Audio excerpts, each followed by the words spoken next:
میرے نبی کے پاس ایک عورت آئی، یا رسول اللہ میری شادی ہو رہی ہے، میرے خامند کا میرے اوپر کیا حق ہے؟ میری شادی ہو رہی ہے، میرے خامند کا میرے اوپر کیا حق ہے؟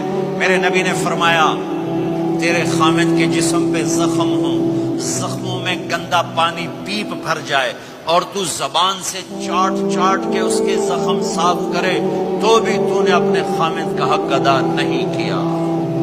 ہاں، میرے نبی تشریف لے جا رہے تھے، اونٹ نے سجدہ کیا، صحابہ کہنے لگے یا رسول اللہ یہ اونٹ آپ کو سجدہ کر رہا ہے، ہم نہ کریں سجدہ؟ نہیں، میری شریعت میں سجدہ اللہ کو ہے، اگر ہوتا تو میں بیوی سے کہتا خامند کو سجدہ کر۔ تو میرے بھائی بہنوں، یہ محبت کے رشتے ہیں، یہ محبت سے پروان چڑھتے ہیں، یہ مقابلے سے نہیں چلتے، دھن دولت سے نہیں چلتے۔